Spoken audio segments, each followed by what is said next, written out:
नमस्कार, मी गौरी सूर्यवंशी. एस मराठीमध्ये आपलं स्वागत. वळूया आजच्या बातमीकडे. दिनांक 28 एप्रिल 2025 रोजी अंबड पोलीस ठाण्याच्या हद्दीत कामठवाडा परिसरात अज्ञात हल्लेखोरांनी किरण चौरे याच्यावर दगडाने हल्ला करून त्याचा खून केला होता. हल्ल्यानंतर मारेकरी घटनास्थळावरून फरार झाले होते.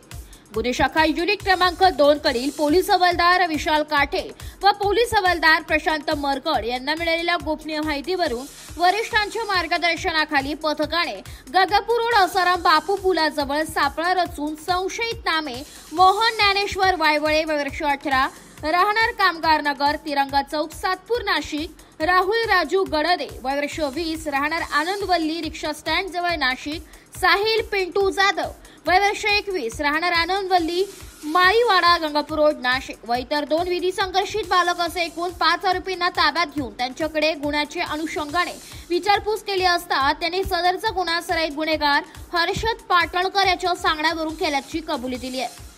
सदरची कामगिरी माननीय पोलीस आयुक्त संदीप कर्णिक, पोलीस उपायुक्त प्रशांत बच्छाव, सहाय्यक पोलीस आयुक्त संदीप मिटके यांच्या मार्गदर्शनाखाली गुन्हे शाखा युनिट क्रमांक 1 चे वरिष्ठ पोलीस निरीक्षक मधुकर कड, सहाय्यक पोलीस निरीक्षक हिरामण भोये, पोलीस उपनिरीक्षक चेतन श्रीवंत, पोलीस उपनिरीक्षक सुदाम सांगळे, पोलीस हवालदार प्रवीण वाघमारे, प्रदीप मस्ते, संदीप भांड, प्रशांत मरकड, विशाल काठे, नाझिम खान पठाण, योगीराज गायकवाड, रोहिदास लिलके, पोलीस नाईक विशाल देवरे, मिलिंद सिंग परदेशी, पोलीस अंमलदार मुख्तार शेख, अमोल कोष्टी, राम बर्डे, महिला पोलीस अंमलदार अनुजा येलवे, चालक पोलीस हवालदार सुखराम पवार, चालक पोलीस अंमलदार समाधान पवार यांनी केली आहे.